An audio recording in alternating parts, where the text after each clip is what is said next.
এই যে এখন মনে হচ্ছে যে আমার এদিকে নিচের দিকে কি জানি টানতেছে, আমি শ্বাস টানতে কষ্ট পাইতেছি। আর মনে হয় যে কি আটকে আছে, নিজের হাতে মনে হয় যে নিজে বের করি। রোগ ব্যাধি কখনোই মানুষ দেখে হয় না, ধনী গরিব দেখে হয় না, তবে সবারই কিন্তু চিকিৎসা পাওয়ার অধিকার আছে। স্ত্রী তো এখন যাবে অপারেশন থিয়েটারে, ঠিক আছে? আপনি একটু আমাদের জন্য দোয়া করে দিবেন। আমরা মরিয়ম আপার গলার সামনে একটি থাইরয়েড গ্ল্যান্ডের একটি সারফেস মার্কিং আমরা করলাম। আপা, আপনি একটু ঢোক গেলেন তো দেখি।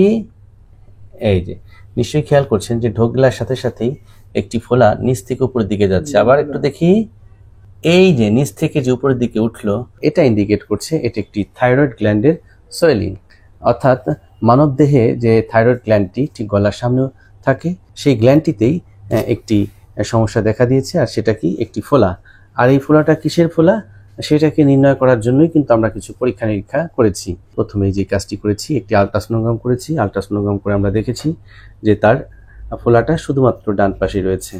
আচ্ছা, এই ফোলাটা দুটি কারণে হতে পারে। কখনো কখনো নর্মাল কলয়েড গয়টার বা গলগণ্ড রোগের কারণে হতে পারে, আবার ক্যান্সার টিউমারের জন্য হতে পারে। তো এইটাকে ডিফারেন্সিয়েট বা আলাদা করার জন্য আমরা একটি রস পরীক্ষা করেছি, মনে আছে আপা? সেই রস পরীক্ষাটিকে বলা হয় মেডিকেলের ভাষায় FNAC, মানে ফাইন নিডল অ্যাসপিরেশন সাইটোলজি। এই রস পরীক্ষাটা করে আমরা দেখেছি যে এটার মধ্যে কোনো ক্যান্সারের কোনো আলামত নেই। এটা একটি সিম্পল নোডুলার গয়টার বা কলয়েড গয়টার বা গলগণ্ড রোগ। তো এই জিনিসটি এখন কি করণীয়? তো আলটিমেটলি এটা থাকলেই বা কি হয়, এটাও তো আপনাদের জানতে ইচ্ছা করছে, তাই না? আচ্ছা, এইরকম যখন গলার মধ্যে টিউমার আপনি খেয়াল করেন, এটা কতদিন আগে এবং কি কি উপসর্গ আপনার দেখা দিচ্ছে? এটা আমার মনে হচ্ছে যে দীর্ঘ 4 বছর হয়েছে। তখন কোনো ব্যথা ছিল না। যখন আমার ছোট মেয়ে কনসেপ্ট হয়েছে, তখন শুধুমাত্র এই জায়গা বাঁচত, মনে হয় যে কি আটকে আছে। তারপরে খুব মানে খারাপ লাগতো, কিছু খাবার খাইতে গেলে বাঁচত। তখন আমি যখন আয়নার সামনে দাঁড়াইছি, তখন যে খেয়াল করছি যে আমার এই জায়গাটা ফুলা ফুলা অনুভব হয়। এই যে গলার সামনে এই ফোলাটা আপনাকে কি কি কষ্ট দিচ্ছে একটু শুনি। এই যে এখন মনে হচ্ছে যে আমার এদিকে নিচের দিকে কি জানি টানতেছে, আমি শ্বাস টানতে কষ্ট পাইতেছি। আর মনে হয় যে কি আটকে আছে, নিজের হাতে মনে হয় যে নিজে বের করি। কোনো কাজ করতে গেলে সমস্ত শরীর প্রচুর আকারে ব্যথা হয়ে যায়। হ্যাঁ, তারপরে এই যে ঘাড় এদিক থেকে এদিকে টানা দিতে পারি না, মনে হয় যে আমার এই রোগটা টানা খায়, ফুলা। অর্থাৎ গলার সামনে যদি কোনো থাইরয়েড গ্ল্যান্ডের এরকম টিউমার হয়, তাহলে উপসর্গের মধ্যে আপা যেটা বললেন, একদম এই উপসর্গটাই আসলে আমাদের দেখা যায়। সেটা কি? যে ডিফিকাল্টি ইন ডিগ্লুটেশন, কোনো একটা কিছু গিলতে গেলে এখানে বাধে, আর মনে হয় যে কিছু একটা আটকে আছে। হ্যাঁ, এবং কখনো কখনো যদি এটি সাইজটা অনেক বড় হয়ে যায়, তখন কিন্তু দম নিতেও কষ্ট হয়, ছাড়তেও কষ্ট হয়। অর্থাৎ এটাকে বলা হয় প্রেশার সিমটম, একটা চাপ ধরে আছে, তাই না?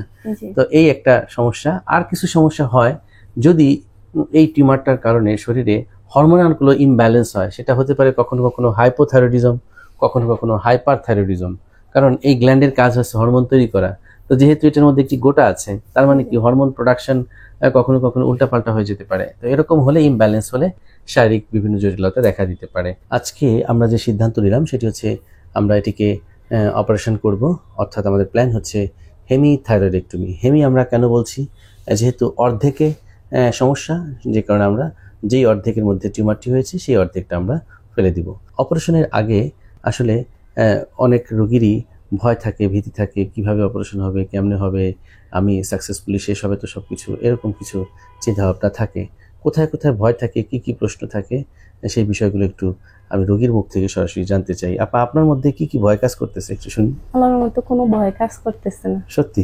হ্যাঁ, সত্যি। কারণ আমি স্যার আপনার অনেকগুলো ভিডিও দেখছি, দেখে আমার ভালো লাগছে, সেই জন্য আমি ভয়ের কোনো কারণই মনে করি না। আর বাকিটা আল্লাহ পাকের ইচ্ছা। ভালো লাগলো শুনে যে আপনি। স্যার, আমি বাসায় যে অনেক প্রশংসা করছি, যে অন্য ডাক্তারের কাছে গেছি যে মানে এরকম ব্যবহারও পাইনি বা এরকম কথাও শুনতে পাইনি। স্ত্রী তো এখন যাবে অপারেশন থিয়েটারে, ঠিক আছে? আপনি একটু আমাদের জন্য দোয়া করে দিবেন। অবশ্যই। 3টা মেয়ের দিয়েছে যে আমি যে পরিবার যে সুস্থ হয়ে যাবে, এটাই আমি আশা করি। রোগ ব্যাধি কখনোই মানুষ দেখে হয় না, ধনী গরিব দেখে হয় না। এটা যে কোনো কারোর যে কোনো মুহূর্তে হতে পারে, তবে সবারই কিন্তু চিকিৎসা পাওয়ার অধিকার আছে, কি বলেন? আমি চাই যারা আমার কাছে আসবে সবাই যেন চিকিৎসা পেতে পারে, আমি সেই কাজটি সবসময় করার চেষ্টা করি। আজকে আপার সার্জারিটাও আমি করতে যাচ্ছি, আপনারা সবাই প্রাণ ভরে দোয়া করবেন।